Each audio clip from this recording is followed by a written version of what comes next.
All right. Welcome, everybody. Welcome to another episode of the Driven Life podcast.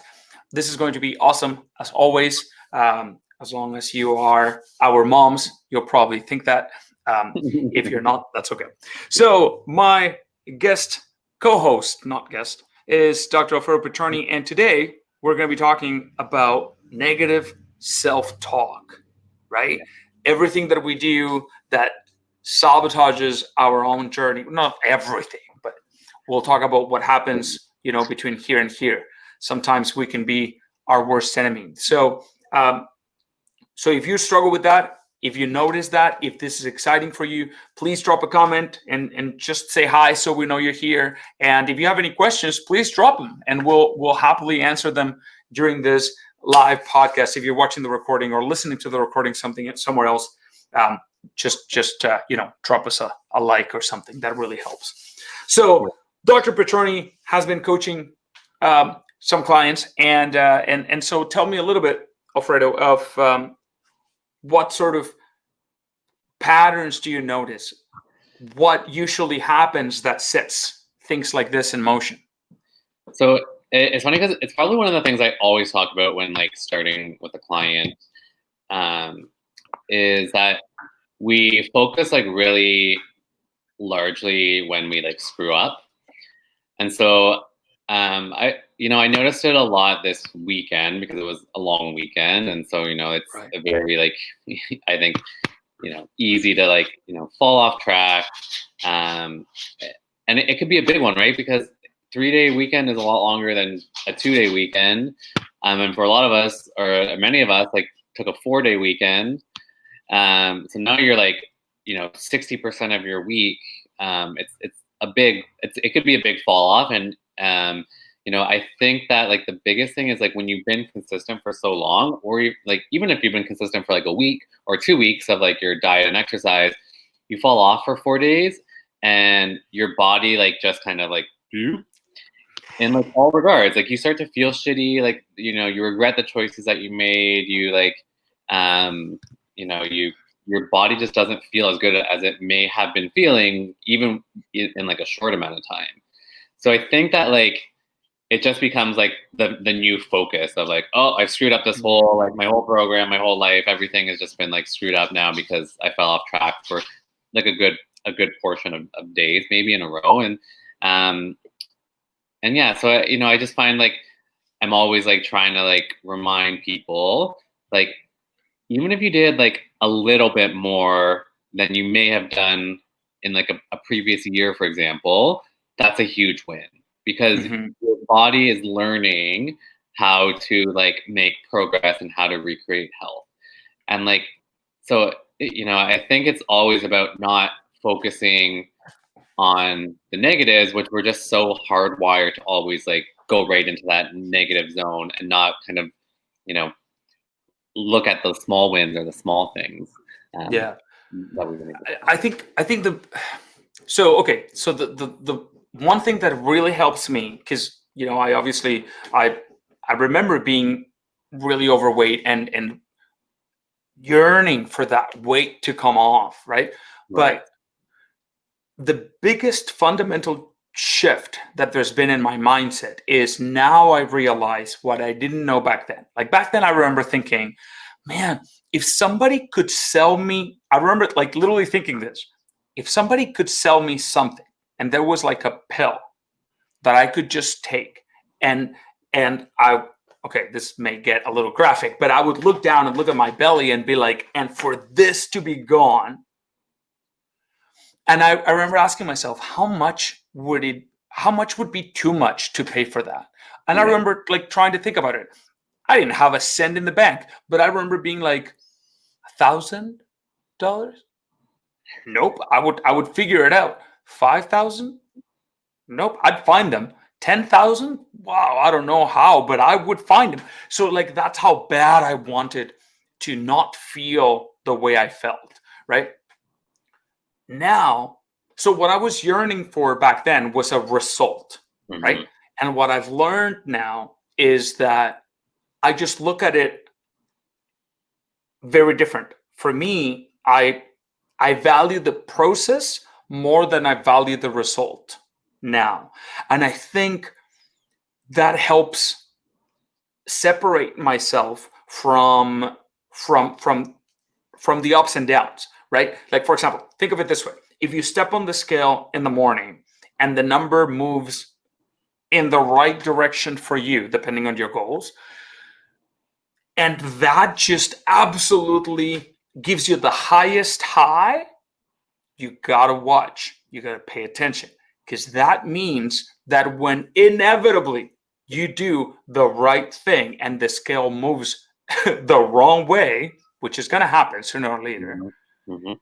you're also going to have a massive low, right? So if you don't want the lows, then you can't get the highs, right? So Right. now it's I can't remember where I heard this, but someone said marry the process and divorce the results, and that helps a lot to realize, why am I doing this for? Like, what's the goal at the end? What's the end goal?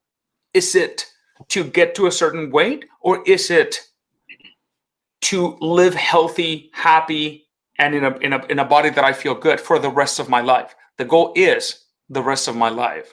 Yeah. So it's a game that won't end, right? I can't remember where, but I wrote yesterday that the this is an infinite game, and the goal of the infinite game is not to win it; it's to stay in the game. It's to keep Right. playing, Yeah. right? So when you can look at it like that, then you're going to be less prone to take those hits and those lows when things are not going your way. Yeah. Yeah. I think you're right too. Like, because I think that was my big mind shift as well. Like, in my like years of experience and just like my personal training was it didn't as much become about like, I have to admit, like, I was never one for like the scale, because I never really paid it much attention to it. I was more about how my body like looked, and I wanted it to Mhm. look a certain way, and like have ripped abs, and like whatever like I thought the ideal man should look like. Yeah, Um, yeah. and so I would always focus on that, and then also like be really bad at comparing myself to others and being like, Mm. well, why does this guy get like, especially my brother, because like my brother, I'm a twin, right? And so my brother Yeah. cannot put on weight if his life depended on it.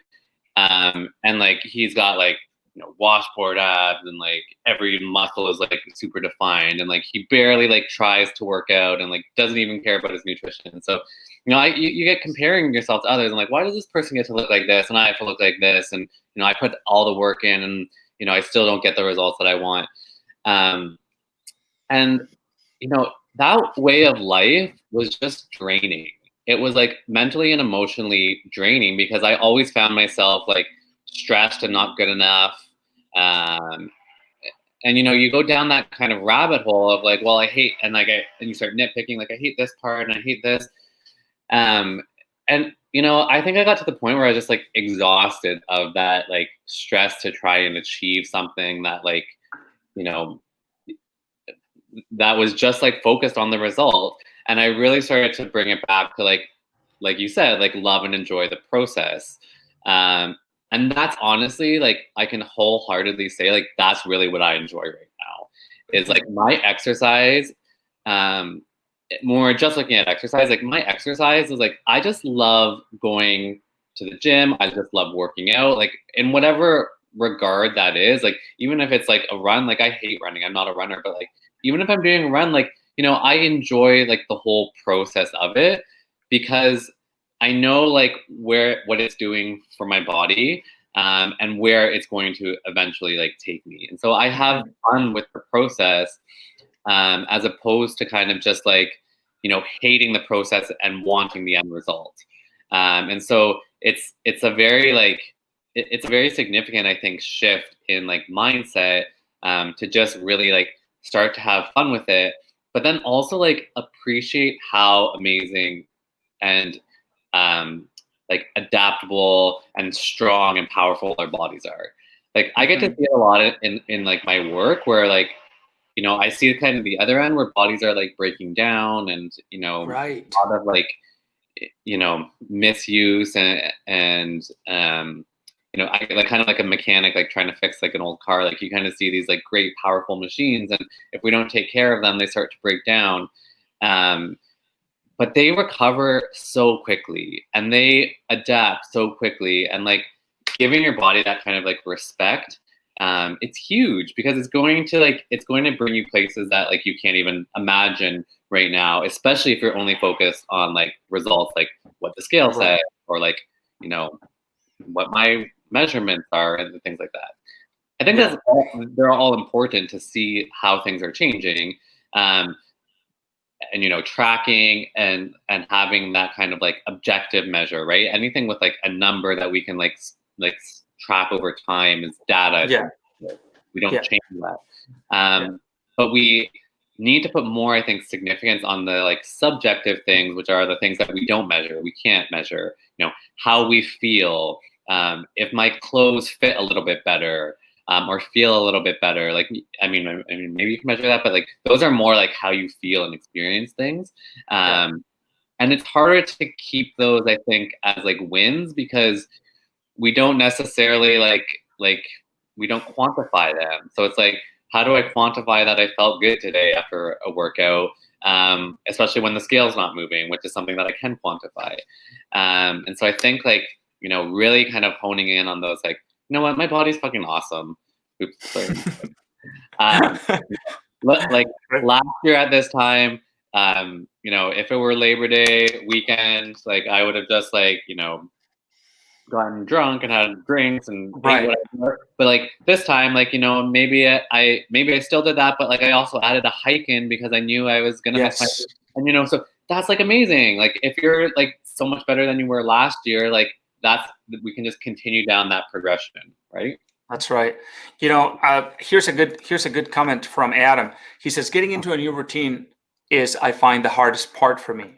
And that can be hard, but I think, you know what, Adam, perhaps setting different goals right from the get-go. It getting into a new routine is hard because obviously there's momentum there, and maybe you're trying to change too much too fast, right? So if for example, I'm starting with a client tomorrow, and I asked him, before your workout, I need you to do 15 minutes on the elliptical, and he said, I'm going to do 30 minutes. And I said, and he's got big goals in terms of where he wants to be. He wants to make some big changes. And I was like, 15. Like, it's the long term that matters here. I don't need you to crush it. Like, it's so easy for us to just get excited and be like, okay, I'm changing my life tomorrow.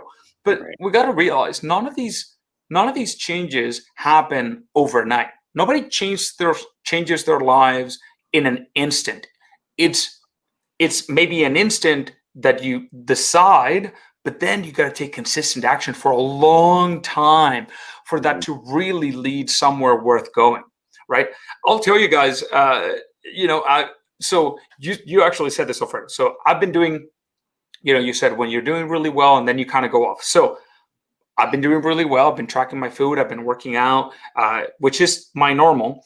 But then again, yesterday I was like, ooh, I'm ready to like just kind of eat anything and everything I feel like. And that I did. I still tracked it because I love, like, it's just super easy, and I'm always super curious, like, what did I eat? How much did I eat? So I can tell you that yesterday I ate Oh my god. I overate by 3,000 calories. Now, I'll show you my weight. I'll show you what happened. And so here it is. I hope you guys can see this. It definitely is showing up, right? So I am, and I knew it too. When I was going to get on the scale this morning, I was like, my last win was 179. I was like, I feel like it's going to be 183. And Yeah. like bang on. Why would I be sad about that? Yeah. Why? Like, I enjoyed, man, I had beer, I had homemade cookies. I thought of you because I know you like your cookies. I had two. I ate an entire pizza stuffed crust. Like now I'll tell you what. At the end of the day, I was like, I think I need to go for a walk. Like my body was like, okay, 80% of this was awesome. That last 20%, you probably could have done without. And that's why I was like, okay, I need to go for a walk. Like, it felt good for my body to move. But like, honestly, guys, the guilt associated with those decisions is completely unnecessary. Like, you can choose to just drop it. And it's crazy when you realize that's why we fight it so much. We're like, what do you mean? I have no choice. I have to feel guilty. Do you? Says Yeah. who? Yeah. It doesn't. So tell us, guys. Tell us in the comments if you how did you do this this long weekend? Did you crush it or did you crush it? Miguel, we're back to that like routine thing. Here's the two keys of it. That like of anything that you can do that's going to benefit your health: consistency and frequency. Those are the two keys. And you said it already, like how no matter how like consistently, or it always comes down to like how consistently you're doing things. And so I think that consistency is actually the number one thing in my books, and then the second would be frequency. So how often are we doing something, right? If I only work out once a week, but I'm working out once a week consistently, that's okay. You'll get results at some point. I mean, they're going to be very guarded at once a week. And then that's 6 days of not working. But if you can commit to working out like 3 times a week, like of exercise, or like 3 days a week of walking, or whatever it might be, like that consistency and frequency, those are the two things that you have to keep in mind. Intensity can go out the window, especially I agree. Starting like a routine. Like, don't worry about like the intensity of the work that you're doing. Obviously, the harder you work and the more you sweat, like it'll burn more calories. But like you said, the guy that wanted to do a half hour instead of 15 minutes, that's getting intensity involved, and we don't want to worry about intensity at first. We just need to worry about consistency and frequency until we've developed a routine. And exactly. They say like what is it, like 21 days to develop a new habit, or whatever, 28 days, I don't know. I don't know how true that is. I think it's going to vary from individual to individual. In my opinion, it's probably more like 6 weeks, 12 weeks kind of thing to develop new habits. Once you kind of have hit that like habit development and you're doing things very consistently and frequently, then I think it's okay to start looking at like intensity, because your body is trying to adapt too, right? Like if you go from 0 to 60 and you haven't been on an elliptical before ever, and now you want to do 30 minutes every day, like your body's not going to respond well to that. It doesn't know how. You may pull a muscle and now you're down for the count. You're down for the count, right? So I think keeping that in mind is an important thing. Is consistency, frequency, worry about intensity later. Yeah, when it comes to habits, I think more important than the length of time that you want to put on the cover of the book is how many times, how frequently did you perform that action over the course of time. For example, if in 21 days I work out every single day, yeah, by day 22 it's probably going to be very automatic. But if in those 21 days I only worked out twice, the time went by. But that guaranteed is not going to be a habit by then, right? Now, so now, mind you, when we're talking about self-sabotage and beating yourself down, it's the feelings that it's hard to like pin down, right? And they can feel so overpowering. Now, the reality is, if we break it all down, you've got at the very top, you've got the facts, like the circumstances, what actually happened, right? And then come your thoughts about what happened. So, for example, I ate 5,000 calories yesterday, right? So there it is. I ate 5,000 calories yesterday. That is a fact. Do I have to feel bad about it? That's where I have a choice, right? So facts, then my thoughts about those facts, and those I have control over. And based on those thoughts, which I have control over, then come our feelings. So it, but again, this is the part where, sometimes I've been there myself. So please know that sometimes you don't want to believe that it is in your hands to change it, Right. because you feel like, if it's in my hands, then are you saying there's something wrong with me? And we rather be right than get out of that place where we're stuck. So we'll defend the fact that there's nothing we can do about it. And if that's where you're at, I've been there myself and I understand how painful it is, but nothing anybody says is going to make sense to you, right? So, but that's how it happens. It's the facts, what actually happened, then your thoughts about what happened, then your feelings. Those feelings then will dictate what kind of action you take, and then comes the results. So, and then it's like a loop, right? That just keeps on continuing. But if you realize, okay, there's the fact Miguel ate 5,000 calories. His thoughts about it that was fun. But now, because that was my thought, there's no feeling of guilt. Mm-hmm. Right. And then comes the action of just getting right back on track. I already have my food planned for today. Like, look at this. So if I go to there, I already have my food planned, and it's like bang on. Right? It's all planned already for the day. I haven't started eating yet, but right? Why? Because there was no guilt associated with it.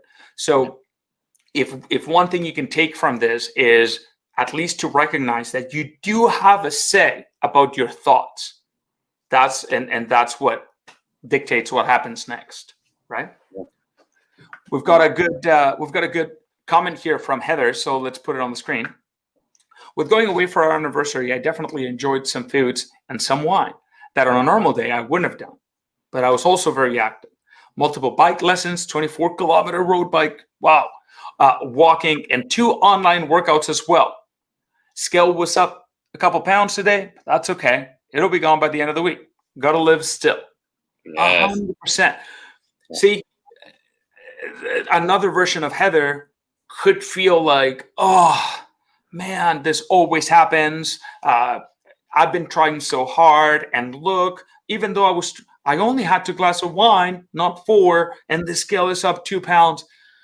Oh man, I just can't get it together. It must not be for me to be healthy and fit and whatever. So I may as well, go on and crush another bottle of wine today. Yeah. It's that Nate. Yeah. And she gets it too, right? Like, when we're looking at things, like we can't look at it day by day, even like week by week. It's better, but like even go further, like month by month, and like year by year kind of thing. And because that's where it really becomes like, yeah, she's completely right. I went up a little bit today, but she shouldn't be surprised by that. Right. She, indulged a little bit more. We shouldn't be, and neither you shouldn't be surprised either, as you weren't, right? Like you had 5,000 calories in a day. Like that's a lot of food. I don't even know if I could eat that much. I could have, and again, I didn't have my first meal till like 2 p.m., 3 p.m. Yeah. So like, of course, like I think that like sometimes we get caught up in this idea that like, like, can we just like sneak it by, like the reality of it? Like if I like indulge and eat all this food, like, can I sneak it by like the weigh in, and like maybe I'll actually lose weight? Like, I a lot of times it's kind of coming to the realization that like we just need to like set our expectations a little bit different than maybe what they're set out in our head too, right? Like, it's like the person who, have you heard the story of like the person who like everywhere I poke myself it hurts? No. And then like he goes to all these doctors and they check it, like I poke my shoulder and like, oh, checks the shoulder's fine. Then goes to another doctor, I poke my knee and it hurts. Check the knee, that's okay. Poke my head hurts. Check the head's okay. Finally goes to a doctor and like checks the finger. He broke his finger, so everywhere he's poking it hurts. Oh, that's a good one. Right. So, it's kind of like I don't know where I was going with that. I feel like that was a little bit of a different story. But Setting your expectations. setting your expectations, or like finding the reality in the situation, right? Like, if you're poking around and like trying to like, well, why doesn't it hurt here? Or like if you're eating like overindulging, or you're not tracking or whatever, and then you gain weight, like it's not something to be surprised about. But Yeah. like you said, like you control your reaction to that. So okay, maybe feel sorry for yourself for a minute, and then understand the reality and choose to change it, or choose to change your mindset. Because what I always tell people is like, we have the power to like restart our day at any time of the day. So like That's a good point. if you've had a crappy morning, or like you had a bad interaction with a coworker or a client or whatever, um, like why let that person or that situation, not even the person, but the situation, like why let that defeat you for the rest of your day? Mhm. You got 24 hours in the day, like you can choose to restart it in here at any time that you want. Yeah. And sometimes, a little bit easier said than done. I understand. But other times, like give it a try. Restart your day and see, like, even if like imagine how good you're gonna feel if like you had the crappiest day ever, and it's like 8 o'clock at night, like you missed your workout, your nutrition's been way off because your work was extra stressful today, and like something exploded at work and there was a big thing with colleagues and coworkers. Imagine at like 8 o'clock that night, you're just like, screw this. I'm going to restart my day. I'm going to go do my workout. And you get like a workout in at 8 o'clock. And then, you get that little bit of like endorphin release and you start to feel better about your day. Like, imagine how different that person's going to feel, and like the lesson that they'll learn, like neurologically and emotionally from something like that, as opposed to like, damn, I had a crappy day. Like, same situations, 8 o'clock at night. I'm gonna go like eat a Bring on pint, the booze. bring on the booze, a pint of ice cream. Like I earned this drink. Yeah. Um, and I'm not saying that like sometimes you need that. Like I'm not here to judge and whatever. Yeah. But, Yeah. like imagine you did the other way too every now and then. That's a good Um, point. how amazing like your body will start to learn. Like imagine like working out became like the reward for your hard day. Mm. That's how I do my workouts. I do my workouts at 6:45 every single day. Um, PM? PM, yeah, Oh wow. yeah, and it's sometimes it's late, but it's kind of like my like, okay, I've accomplished everything I need to today, and so like boom, I'm gonna go do my workout. And honestly, it does keep my nutrition a little bit better on track, because I know if I don't eat well during the day, like I'm not going to perform the way I want to in my workout. Right. So there's also that like little bit of mind psychology for me. It works for me, Yeah. but Yeah. um, yeah, That's a good point. Here we've got a comment by Denise. Mind you, we can't see the little picture because of this platform that we're using, but she says, "No, you don't have to feel bad. Turn it around and move forward. Be in the present and start fresh. Love it. Be aware of thoughts and that they are temporary. I tend to befriend my thoughts and chat with them and thank them, so I enjoy my present." Oh, that's awesome. yeah, Yeah, it's disassociating yourself from the thought, right? yeah, It's so easy to get caught up in our minds. How many times do we say, like, it's early in the day, whatever, 10, noon, whatever, and someone says, "Oh, I can already tell this is going to be a shitty day." yeah, yeah, Like that right there is like, okay, stop, reset, and does it have to be a bad day? No, because it certainly doesn't. But if you are saying, all right, this is it, this is going to be my mindset for the day, and you yeah, dig that flag into the ground, then of course, guaranteed, you're going to find all the bad in everything, right, right? yeah, So it's important, if you catch yourself often just assuming that the worst is going to happen, uh, and then you ask yourself why it happens, it's probably why you were already looking for it. yeah, It takes the yeah. same amount of effort to look for the good. Yeah. right? And like, how often are we like, do we like, do we fulfill our like our own prophecies about the day, like you said, Yeah, right? Like, yeah, it's not a coincidence that that happens. It's right. not a coincidence that the guy who thinks he's gonna have a shitty day and then like gets into some like road rage on the way to work and it spirals down from there.